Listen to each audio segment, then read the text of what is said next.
Oh my, you, a daughter-in-law, aren't my family. My mother-in-law Susan declared in a restaurant on our vacation. I told you this is a family trip. Of course there's no seat for you here. Did you really think you were a part of this family? You have such a thick skin. Don't you consider yourself a part of us, you hag? You bring shame. You can't even be a servant. I was the one who organized this fall trip, while she was just blubbering about what she wanted. And I was below a servant? Whatever, I don't want to join you guys anyway. I stood up from my seat. I was very much looking forward to this trip, and never imagined it would turn out this way. But then my mother-in-law, who was supposed to enjoy the trip, ended up crying later on. She was about to get bitten by karma in a foreign country. My name is Kathy. I'm an ordinary working wife. My husband Mike and I dated in university, and it's been 5 years since we got married right after our graduation. We've been together for about 9 years, including our university years. When you are with someone for that long, you start seeing the faults of the other. It wasn't like we were going through a rough patch, but we definitely lost passion for each other. At the beginning of our relationship, Mike always tried to be courteous. After marriage, he considered chores as women's jobs. He repeated shower, dinner, and sleep on weekdays after returning from work, and he lounged around, playing games all day on weekends. I had a job as well, so I wanted him to be more helpful. We often had arguments over the subject at the beginning of our marriage. After a while, I had given up. I'd even come to believe that it was less efficient to have poor help. I suppose all the couples were more or less like us. The world may have been doing its best to promote gender equality, but if you looked at it on a family level, I doubted that such a thing was going to permeate for decades to come. Anyway, Mike's laziness was only a minor problem. There was a much bigger issue. Susan, my mother-in-law. She didn't live with us, but often called and visited us at home.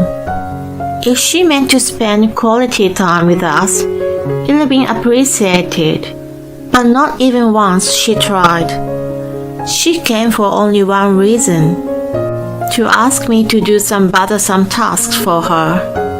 For example, government-related procedures, arranging trips that I wasn't going, and an invitation to a thorough cleaning day at her house. I had to clean her AC, bathroom, kitchen, and so on. I wasn't there to help, but was made to do everything by myself. In addition to this, I signed up for her phone, an internet provider, and issued a credit card in my name. Other than that, I was used as her driver, and as a nurse to her late mother when it was needed. Fortunately, I wasn't bothered during my work hours, but she didn't hesitate to disturb my private time with some sort of requests. Mike once told me that she was from an affluent family. When she was small, her family business bloomed, and they lived on a large property. She had a nanny who took care of all her needs. And then the business faltered with a change of trends. After the downsizing of the business, her family lived an ordinary life. But she reputedly kept a selfish habit from childhood. It didn't really matter how she became to be herself. Mike should have stood on his feet and made her stop harassing me, but he had never shown a sign of it. Maybe it was my fault for letting her be, just to keep peace in the family. In any case, I was not a servant. It would have been better if I had received even a single word of gratitude, but I only got that in the beginning. She's gotten used to ordering me around with a snap of the fingers, and even complained if something didn't go the way she wanted. It got nothing to do with me if she didn't like the weather on her trip I organized. She also had a stingy side, and never initiated to pay her credit card and phone bills unless I asked her. I didn't see her every day, so when I was busy with my life, I sometimes put off urging her, and then eventually forgot about it. I couldn't tell you how much money I had sponsored her. I used to twist my brain to find a way to make her stop asking me without upsetting her. Despite my feelings, Susan, as usual, asked me for a favor one day. "Hi, Kathy. I want to go on a family trip overseas. Please organize it." As soon as I answered the phone, she started with her request. She gave me the detail as follows. The destination was Barcelona.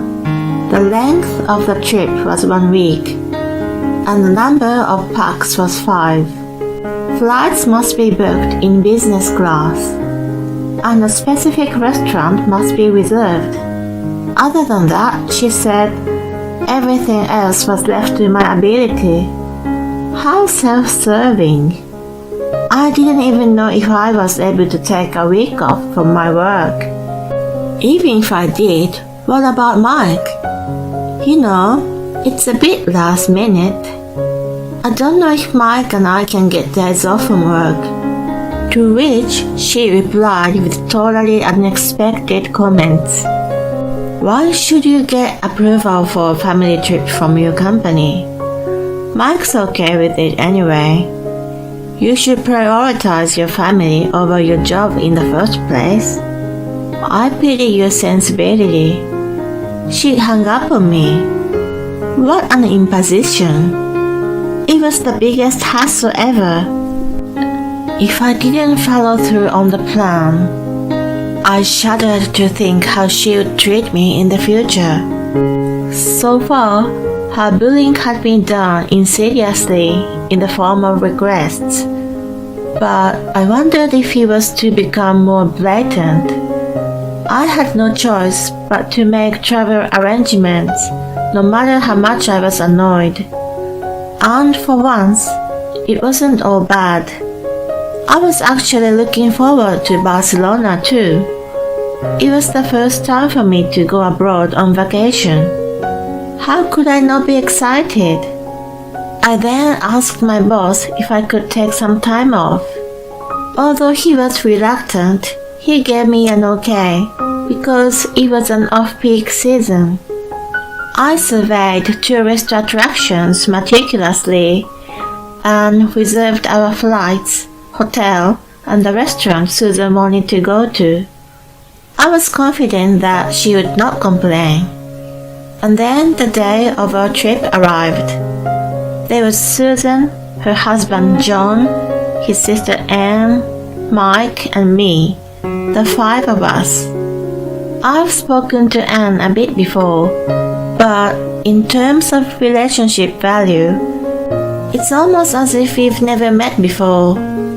Nevertheless, I was made to carry Susan and Anne's luggage under Susan's direction, and I struggled to keep up with the group. It was too difficult to carry a week worth of luggage for 3 people, including my own. My hands were full, and I couldn't even wipe the sweat from my forehead due to the hard labor. I couldn't resist calling out to Mike. "Hey, help me out here. Take your mom or Aunt's luggage." He gave me a displeased expression, but held out his hands to me. Just when I was about to pass one of the luggage to him, Susan called out to Mike from ahead of us. "Mike, don't you take that. This is a family trip, which means we don't have to do any work. You don't need to help her. You should give ears to her instead. It sounded like I wasn't a family member. I glanced at John and Anne, who quickly looked away. They probably felt bad for me, but didn't want to intervene and upset Susan. As for Mike, he happily asked, "Really? You take my suitcase? Do I look like I'm capable?" I raised my voice, which attracted the eyes of strangers around us. Susan remarked, "How embarrassing," and laughed. Feeling ashamed, I kept my face down and carried the luggage. In a short while, I was freed from being a porter after the check-in. Our seat class was business as Susan wished. It was 1-to-1 seat configuration, and the individual seats looked quite roomy. Then I suddenly became concerned about the cost of the trip, hoping they were going to pay for their parts. It was too late to worry about it at the point, so I discarded the thought. The sitting order was Susan and Anne, Mike and John, and myself with a stranger, using the 2 rows in the center. It was inevitable for an odd number of people, but there was no consultation. As a matter of course, I was alone. Although I was at ease on the plane without having Susan ask me to do something. Mike fell asleep as soon as he sat down and did not seem to care about me. So I had a lonely 10 hours flight to Barcelona with hardly anyone to talk to. And then we safely arrived at El Prat Airport. When I got off the plane, my mood was lifted by the unfamiliar scent of the air in a foreign place, and I forgot all about my lonely flight. Such excitement was short-lived as we picked up our luggage, and once again, I had to carry the ones for Susan and Anne. I kept calm and endured in silence. It was better than fighting on our first day and having the worst trip ever. With such a thought on my mind, we arrived at the restaurant Susan requested. I couldn't figure out why we didn't leave our luggage at the hotel first and then headed out. By all accounts, it was easier that way. Anyway, I entered the restaurant happily, thinking I would be released from the porter job for a while. Then I saw Susan waving her hand to someone. I followed her gaze and saw a man about the same age as her waving back. I had no idea who he was and wondered if he was a local. He was sitting at the table I had reserved. Why was a stranger sitting there? Unaware of my confusion, Susan walked toward him. "How have you been, Tom? It's been a long time." Tom? I had heard the name before. I went up to him and introduced myself. "I'm Kathy, wife of Mike. Nice meeting you." When we exchanged a kiss on the cheeks, he looked a little puzzled, then turned a friendly smile on his face and said, "I'm Tom, brother of Susan. I've been living here for a long time, so we've never met before. I might have made you feel uncomfortable by showing up suddenly, but we're a family now, so don't be shy." It seemed like he was a kind person, unlike Susan. That said, there was one problem. If Tom was joining us, the number of reservations should have been changed. Susan was so careless as to not let me know ahead of time. "Susan, if you knew Tom was joining us, you should have told me in advance. I don't think there's a problem to add one more seat here, but I don't know about the other places." She looked puzzled for a moment. "Why do you need to change the number?" she innocently asked. I didn't think I said something strange. I worried that she was showing a symptom of dementia because there are you, John, Tom, and Mike and me, the 6 of us. Before I could say anything else, Susan made a face that said, "Got it." "You see, we don't need to change them. We got enough seats. I told you this is a family trip. Of course there's no seat for you here. Did you really think you were a part of this family? You have such thick skin. Don't you consider yourself part of us, you hag? You bring us shame. You're just a guide. You can't even be a servant." What? Did she just say I wasn't her family? I had done everything she asked me to do. Even though this trip was arranged all by me, I was still seen as less than a servant. Moreover, Mike seemed to not care, even though his wife was degraded in public. "Hey Mike, can you back me up? We are married, but are we not a family?" He frowned as if to say he didn't want to be involved in this. "Of course, you and I are our family, but the relationship between you and my mom isn't really so. And I'm told that you're just a guide on this trip. I thought you knew and came along." "Are you joking me?" He was stunned by an enraged shout, and then mumbled, "Don't get me involved." Other diners around us stared at me, just as the passengers in the airport did. But I wasn't ashamed this time. I was more hurt to be mistreated to this extent. Susan opened her mouth, not bothered that I was struggling to hold my tears back. "Now that you know, get to your duty. Your job is to find a taxi and take all our luggage to the hotel, and then come get us around the time we finish our meal. You can do whatever you like in between." She acted indifferently as usual, and told me as if it were right and natural to do so. I was beyond outraged. I glared at Susan, who treated me like a slave, and Mike, John, and Anne, who couldn't think for themselves, and neither agreed nor denied it. "I'm leaving. I don't care about you guys. You have Tom, who lives here, so you can manage without me." I decided to walk away from them at this point. Then Susan yelled at my back, "Wait a minute. What about our luggage? At least take them to the hotel. Why do you think I let you come along?" I ignored her and grabbed a taxi to the airport.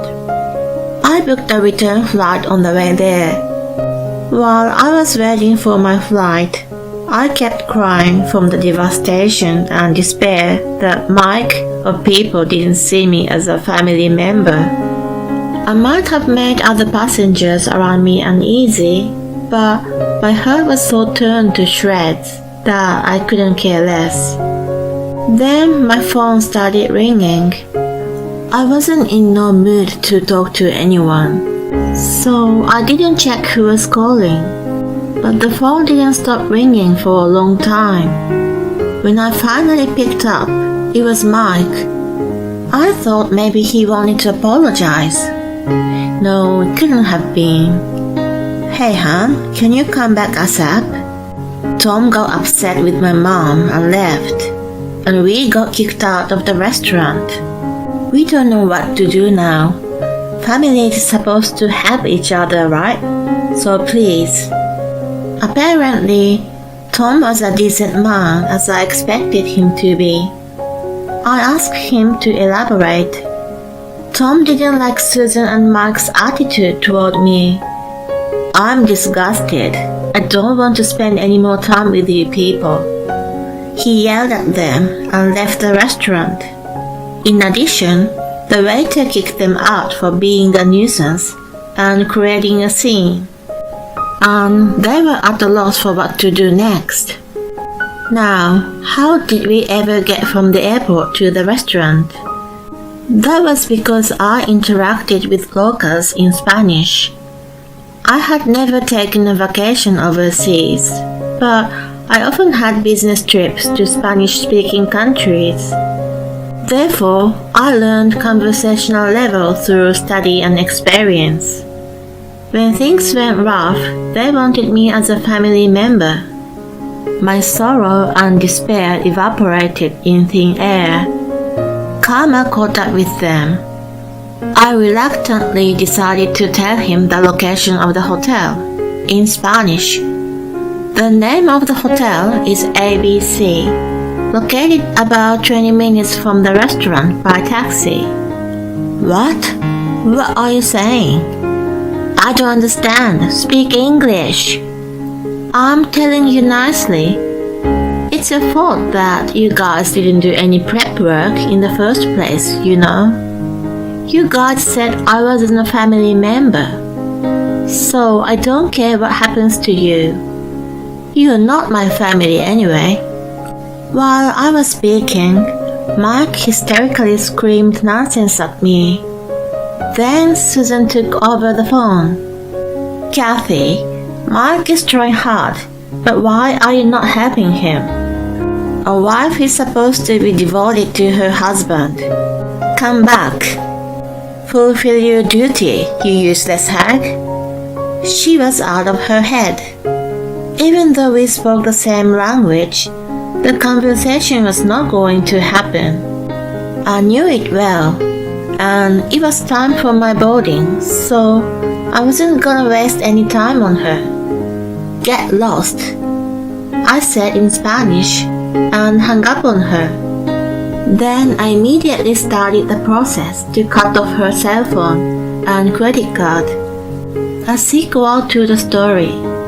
Susan and company had wandered around in the city of Barcelona until they met a kind English speaker who helped them with scheduling the flight. But during that time, they were troubled by vicious rip-offs and pickpocketing. Because of that, the cash they had brought with them was almost gone. I was so glad I had cancelled Susan's credit card. I left my wedding ring and the contact detail of my divorce lawyer in the house I lived with Mike. I searched for a seasoned divorce lawyer as soon as I returned.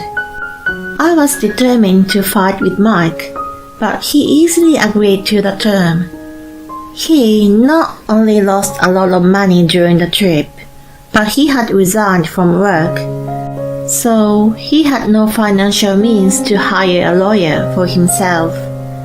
When Susan approached him about the trip, "You can find a job once you're back. Even if you can't have Kathy, you can be a stay-at-home husband. A family trip is more important." He had been talked into it. Unbelievably moronic, right? Anyway, I quickly became a free woman thanks to this. Mike lost most of his assets due to alimony and property division, and he's now working like a horse. Susan heavily relied on me for various procedures, so she has no clue what to do with them now. She fell behind or failed to pay credit cards and taxes, and her life is starting to fall apart. They should sink to the bottom at once.